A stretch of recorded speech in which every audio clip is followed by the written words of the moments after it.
Hello, friends, and welcome back to Stories About Entitled People.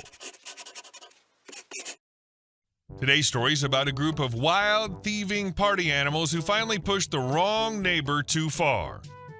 But before we begin, best way to support our channel is to leave comments, like, and subscribe with the turned-on bell so you don't miss the new video every single day. Here we go. He got tired of them stealing, so he made sure their next party had no front door. A good friend of mine once told me about the time he finally got his revenge on his neighbors from hell. These weren't your usual mildly annoying neighbors who occasionally played music too loud or let their dog bark too long. No, these people were on a whole different level, drunk, stoned, and loud at all hours, strutting around like they were untouchable. They were the type who thought the street was theirs and everyone else was just living in it. On top of the noise, they had sticky fingers, not in the sense of breaking into houses or stealing anything valuable, but in this petty, ridiculous way where they'd help themselves to whatever wasn't nailed down. Garden benches, potted plants, wheelie bins, little bits of furniture. If it was outside and movable, they'd swipe it. My friend got into a routine of lifting a few fence panels, reaching over and reclaiming his stuff whenever he noticed it had gone missing. But after the 10th or 12th time of playing this ridiculous game of Return My Property, he had enough. The police, useless. Every time he called, the response was something vague about keeping the peace, but no actual follow-up. So he decided if the law wasn't going to do anything, he'd just have to even the score himself. The opportunity came one hot summer afternoon. He'd gone home during his lunch break from his job as a day laborer with a local carpenter. When he got back onto his street, he noticed that his neighbors were throwing one of their infamous parties, music thumping so loudly it rattled the windows, drunk bodies staggering around in the garden, and the front door wide open. That's when the idea hit him. He drove back to the workshop, grabbed the plain white work van, and loaded up his tools. He didn't tell anyone what he was planning, just grinned to himself and said, "Time to fix the problem." Back at the neighbor's house, the party was still in full swing in the backyard. No one was paying attention to the front. He parked the van casually across the street, left the doors wide open, and strolled over with an impact driver in hand. "All right then," he muttered under his breath. He crouched down at the door frame, zipped out the screws from the hinges in less than 2 minutes flat, lifted the whole front door straight off, and marched it to the van. The partygoers were so wasted they didn't even notice him hauling their entire door across the street. He shoved it inside the van, closed the doors, and drove off as cool as you like. Plan accomplished. He dumped the door to building site in a massive skip, buried under broken plasterboard and old timber. By the time he got back to work, he was in stitches, imagining the moment his neighbors realized their door had vanished. When he returned home that evening, the sight was even better than he'd imagined. The door was still missing, and the neighbors were in full panic mode. Instead of fixing the problem properly, they had shoved a wooden pallet across the doorway and propped an old mattress against it for privacy. The whole thing looked like something out of a post-apocalyptic movie. By the next morning, someone else, probably another annoyed neighbor, had stolen the mattress. Later, a scrappy piece of chipboard was scavenged and screwed in place. For weeks after, their house looked like it had been boarded up after a hurricane. They still had their parties, but they were never quite the same. You could tell the missing door fiasco had rattled them, and the street never let them live it down. Whenever someone walked past, they'd glance at the pathetic makeshift front and smirk. As for my friend, he never confessed, but he admitted to me that it was the most satisfying DIY job he'd ever pulled off. Sometimes when the cops don't do anything, you just have to handle things yourself, one door at a time. That said, he got lucky. Marching off with someone's door is the kind of stunt that starts as a joke and ends as burglary/trespass charges. Or worse, if something bad happens inside while the place is unsecured. The neighbors were menaces, but that move was legally spicy. And our second story. I own you, boy, 'cause I'm your boss.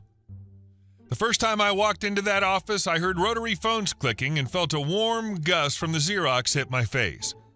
They gave me a desk by the window and a list. Bank, post office, copies, clerk's office, phone calls. I didn't argue, I did it all. Passing the bar didn't change a thing. I kept doing the grunt work, plus most of the actual lawyering. Karen, the secretary, did the minimum and smiled the maximum. The boss, Mr. Dalton, loved to say, "We're a small family firm." Family was easy to explain. The building belonged to his father-in-law, Mr. Whitaker, and Karen was, let's say, not just the secretary.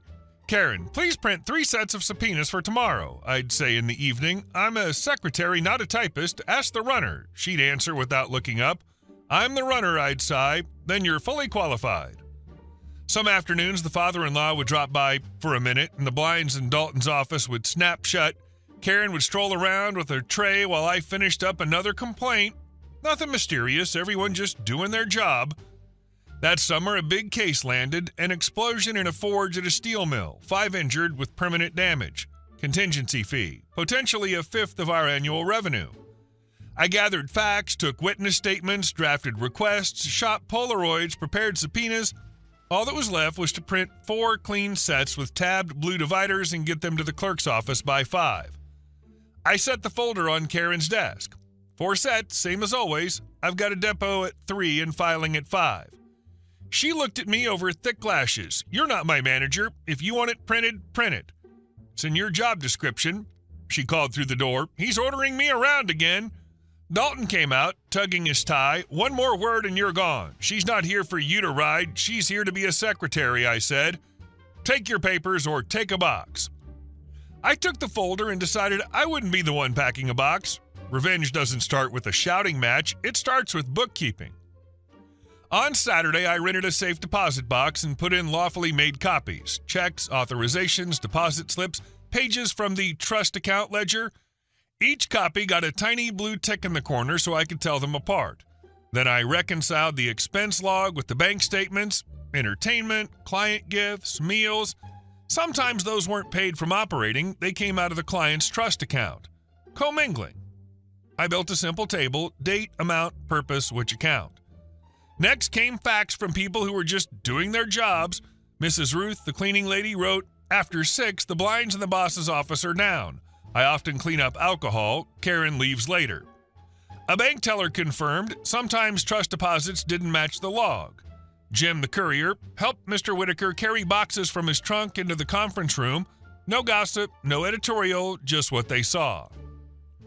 I pulled our old office manual, printed before Karen arrived, sections 12 through 18, secretary duties, routing documents, printing subpoenas, making copies, ordering supplies. I wrote a memo, please ensure Karen performs 12 through 18 due to the urgency of the matter, send it through interoffice mail, and kept a copy.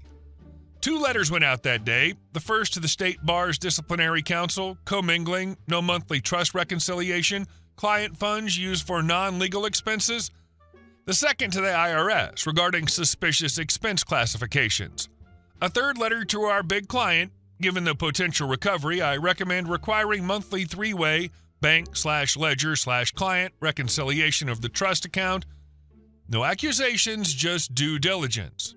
On Monday, Karen refused to print again. I pulled out the Underwood, slid in carbon paper, typed, collated, and bratted 4 sets myself. On Tuesday, the client wrote back, provide a full accounting of the trust account.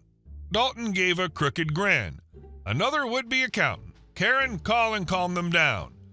Our bookkeeper's out sick, she cooed into the phone. We don't have a bookkeeper, I said. We have a ledger and a bank. Shut your mouth, Dalton snapped. On Wednesday, a bar investigator showed up. He flashed credentials, polite as can be.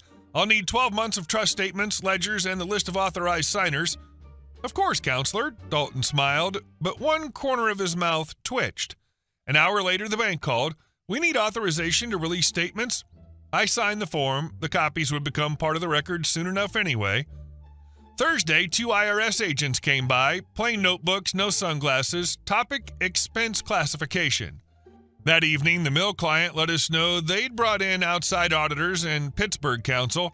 Friday, the local paper ran a small item, the bar's visit, the client's request for reconciliations, names pulled from public filings only. No thunderclap, it was enough. Monday, Whitaker appeared. He sat in the conference room and flicked a Zippo. What did you do, son-in-law? He asked, cold. It's all overblown, Dalton started. Where are the reconciliations? Why is the IRS in my building? Why is my name in the paper next to client trust funds? Karen brought in glasses. Set them down and leave, Whitaker said without looking at her.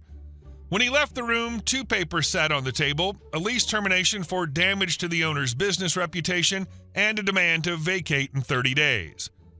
After that, everything went downhill. Clients called with one question: "Are our funds safe?" You don't get to answer that twice. The 2 biggest left immediately. The bar suspended Dalton's license pending review of the trust account.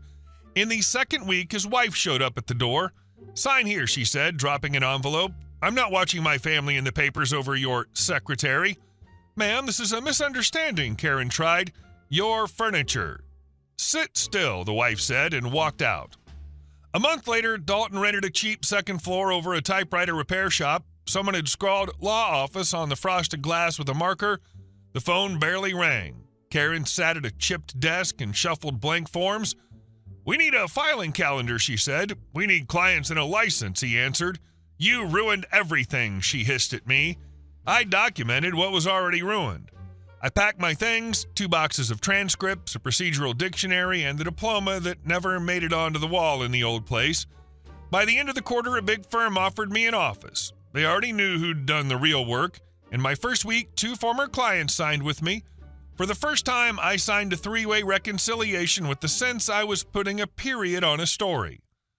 Somewhere in there, the IRS assessed penalties. The bar confirmed the suspension would stand until the trust account was fully cleared.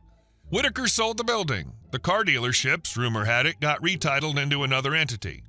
One rainy evening, I ducked into the corner bar to wait out a storm. Dalton sat at the counter in a faded blazer.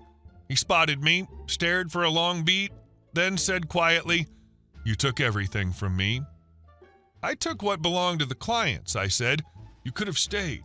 We're family." "We use that word differently. Your family is a father-in-law and a bottle. Mine is a trust account and a signature." He snorted. "God, you're a bore." That's a compliment when we're talking about other people's money. Eventually, someone asked me to speak to students at the local college. I didn't tell a hero tale. I gave them a list. Don't commingle client funds and operating funds. Do a monthly 3-way reconciliation. Put everything in writing: requests, refusals, authorizations. When someone asks you to be flexible in ways that break the rules, follow the rules. A hand went up. What if the secretary won't do anything and the boss covers for her? Keep a log. Don't argue. Document. Time will do the rest, I said. What became of Karen? I don't know. Word was she tried other offices, but small towns remember faces and headlines. Maybe she moved. Maybe she types yard sale flyers on that old Underwood. Not my business. The truth is, the revenge wasn't a spectacle. It was a procedure. I made copies, reconciled accounts, sent a memo, notified the authorities, advised the client to demand reporting, and let the process do its work. The firm lost the building, its biggest case, its reputation, and then its ability to practice. I kept my license, my sleep, and my clients. If there's a moral, it's simple. Arithmetic and paper win where shouting doesn't. When people bring up that office, I don't remember the blow-ups or the headlines. I remember signing the reconciliation on a Friday and closing the folder.